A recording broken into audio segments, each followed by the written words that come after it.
Hello, it's MAW0001 with another video.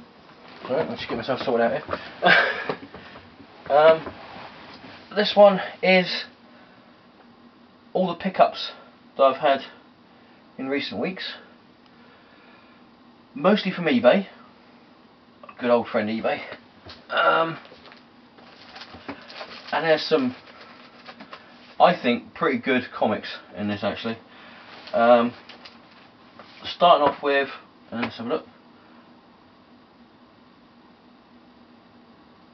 Uncanny X-Men number 155. Really nice copy. Most of the comics that I'm showing you here I haven't actually had a chance to read yet, so you know, I'm not quite sure what's happening in the stories, but if I remember correctly, this one has got the first appearance of the Brood in, I think. If I'm wrong, let me know in the comments box, because I probably am wrong.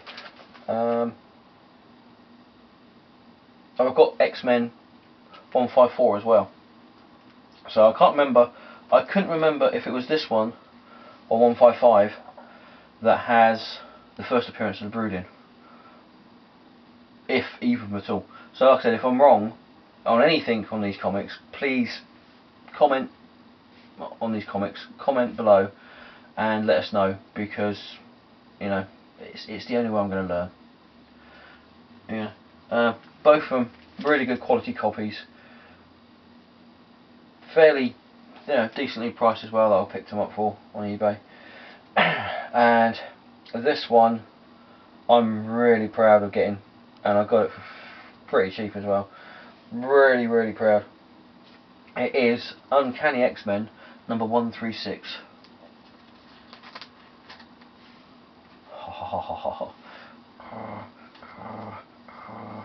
Yes, nice copy.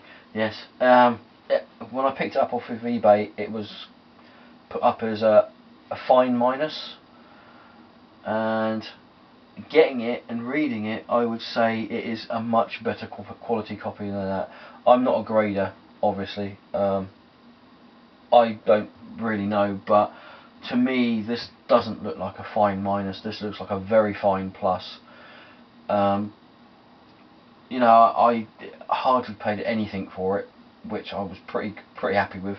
It's always good when you can get some comics and you hardly pay any money for them. Yeah, I was really glad to get it for the price I got it for.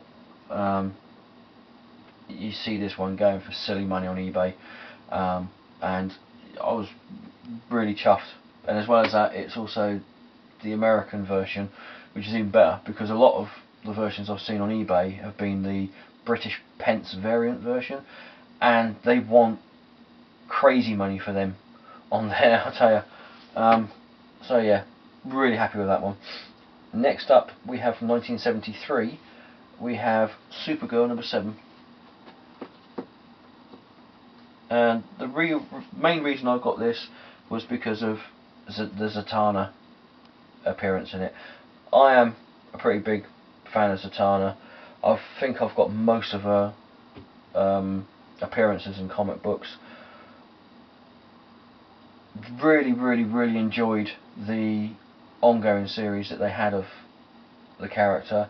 Really cheesed off with DC Comics that they felt they had to cancel the series just because they were rebooting their whole comic book line.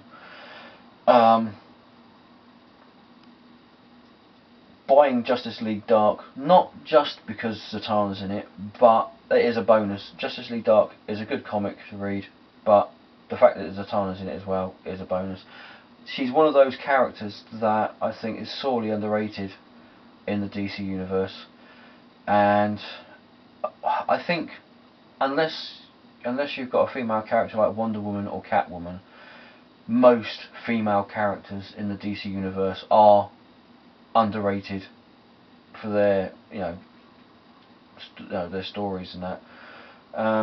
This comic here has got a really weird story in it. Supergirl and Zatanna fall in love with the same bloke. He goes off to the Himalayas goes missing, and then they go to find him, and when they get there, they find the abominable snowman, the Yeti, and they think that the Yeti is the guy who's been changed, you know, and they decide to fight over the Yeti and that, and hilarity ensues. It's a typical story from the 70s where you have characters that should be, you know, powerful women characters, and they're basically just portrayed as lovesick puppies. It's the kind of thing that you normally get in DC in DC Comics from that era. But it's still a fun story, still a pretty good quality copy.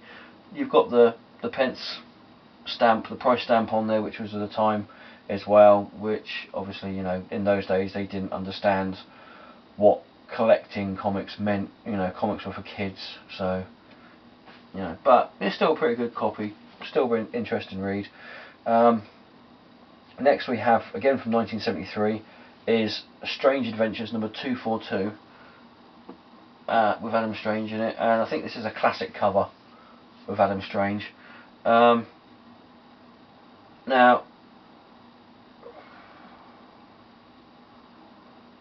if you remember, quite a few years ago, DC done a set of one-shots to commemorate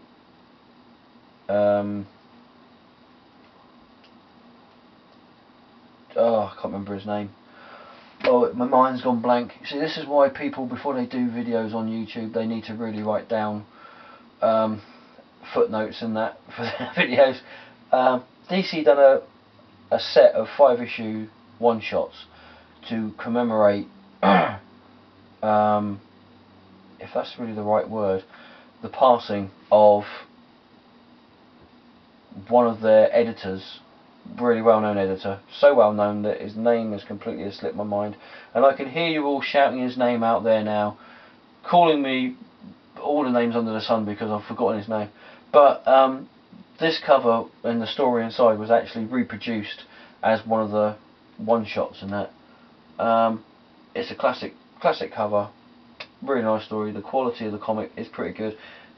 It's got a bit of what I call white spine, which is just where it hasn't been cut properly on at the printers and that, but yeah, not too bad. Next we have some comics that I just picked up cheap just to fill some gaps. Justice Society number 50, great Alex Ross cover, and with any luck we should be getting Justice Society again in the new DC universe.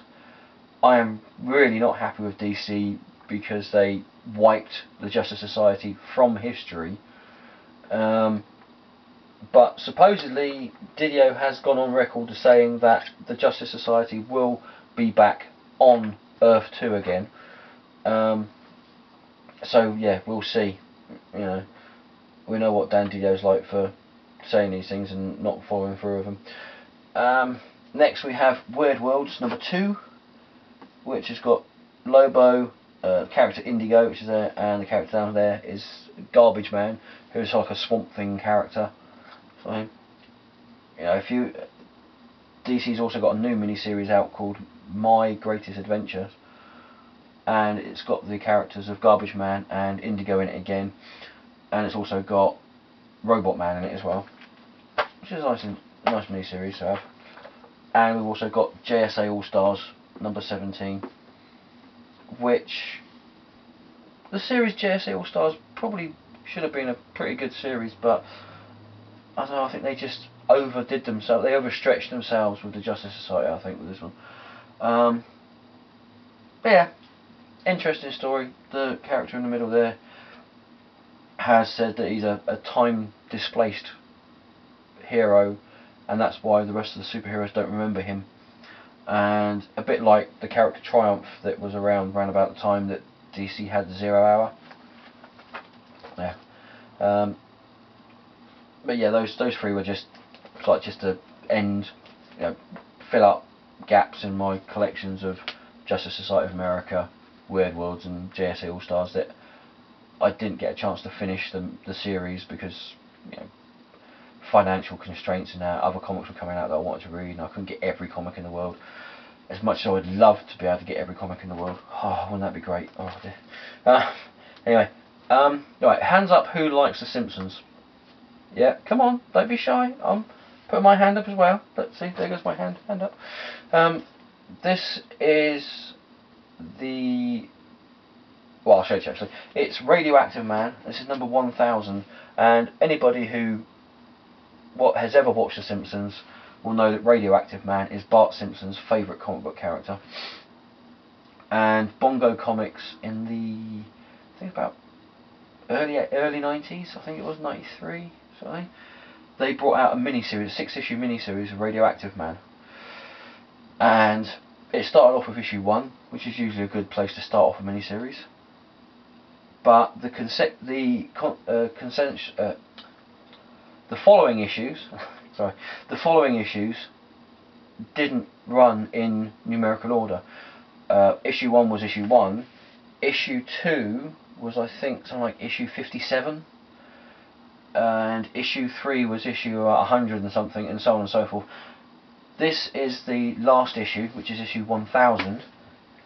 There was a special one-shot that was produced that was only available through 7-Eleven stores, which, strange enough, was issue 711. Which, sadly, you cannot get in the UK, as far as I know, because it was only distributed in 7-Eleven shops, and we don't have 7-Eleven shops in this country, unfortunately. So, you know, that's the bad thing. That's one of the bad things about living in the UK. Anything like that, or any free issues that you get in America, we don't actually get a chance to get them unless, you know, they appear on eBay. And usually if they appear on eBay, they go for astronomically ridiculous prices because of the rarity in this country. Even though they were probably handed out like confetti in America, you know, the people on eBay know how to charge. Most people know how to charge anyway. But yeah, Radioactive Man, fun little comic. You know, interesting way of doing it. And from what I remember, the idea was they were supposed to do the 6-issue miniseries as 1, 57, 100, like that. And then, if that took off, then they would have filled out the rest of them. So the second series would have been issue 2 of Radioactive Man. The first issue of the second series would have been issue number 2 of Radioactive Man, and so on and so forth, taking different issues from the 1000 issues of Radioactive Man that were supposedly out in the Simpsons universe. Yeah. But yeah, fun little comic. So there you go. And next up we have Superman's Girlfriend, Lois Lane, number 129. Where absolutely brilliant, fantastic cover. Absolutely fantastic cover. What better Deathtrap can you get than Quicksand and Boa Constrictor? You know. I saw this originally on eBay. I was just having a look around eBay, seeing what comics were about and that, seeing if there was anything interesting. I come across this cover. I was like, wow, I've got to find out what happened in that story. So I picked it up fairly cheaply, and yeah, it is a particularly strange story. Lois Lane decides to go to this life guru's camp for a story, because people have been disappearing from this guru's camp, and obviously the guru recognises her as Lois Lane and decides, because he's evil, he decides to kill her. And they go on a hiking expedition in this wilderness camp, this guru's camp, and as you can see, somebody falls in quicksand, and just as Lois Lane is trying to rescue her, the one that's fallen in quicksand, Lois Lane gets attacked by a boa constrictor. You know, I'm sure it's happened to other people loads of times. You know, you go on a camping holiday, somebody in your group falls in the quicksand, and just as you're about to save them, you get attacked by a boa constrictor. I'm sure it happens to hundreds of people all around the world. You know, natural thing to happen. Yeah, right. Anyway, and then Superman comes along, and of course, you can only save one of them, Superman. Who will it be? And yeah, who was it? In fact, that Superman saved. I'm not going to spoil the surprise for you, but I'm sure that if you've read enough of these comics, you probably won't be surprised by what happens. Yeah, it was a fun story, and like I said, I was more interested in the cover than anything else. I thought it was a really interesting cover.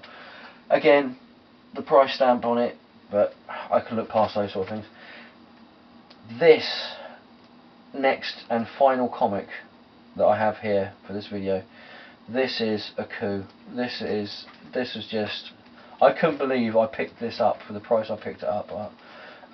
And this comes with a cautionary tale for anybody who wants to sell comics on eBay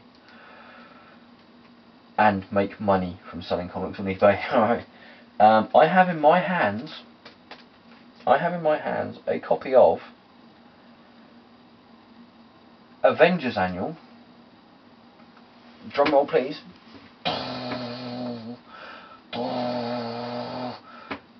Yeah, okay, maybe not. Avengers Annual number 10, with the first appearance of Rogue in it. I got this for dirt cheap on eBay. It was so cheap. I still cannot believe I got it for the price I got it for. I'm not one to banter about sort of money or anything like that, but I got this for so small amount of money. If the guy who sold this to me knows what he's talking about with comics, which the prices that he's put some of the other comics up, he does. He must be crying for the price that this went for. And the cautionary tale for people who want to make money by selling comics on eBay is, make sure you put the right information up on your eBay page, because the guy who sold this to me on eBay, he put it up as Avengers Annual number 12, and as soon as I saw it, I was like, yeah, that's mine. I'm bidding on that, and I won it. And when I won it, I actually won it whilst I was at work, and when I won it, I was literally jumping up and down going, I got it, yeah! And people were staring at me, but I'm used to people staring at me at work anyway, so that's by the by. Yeah, it is a pretty decent quality copy. I can't really find much fault with it. I'd say it was a very fine, at a push, very fine plus, but yeah, I'm happy with it. It was a real steal, really it was. I mean, I've seen this going for silly money on eBay for worse quality copies of this, and yeah, really happy with getting it. So there you go, that's the video for my pickups these last few weeks. Hope you enjoyed it. Again, anybody got any information on anything that I got wrong in this video, please feel free to correct me in the comments below. And yeah, thank you for watching. Ta-ta for now.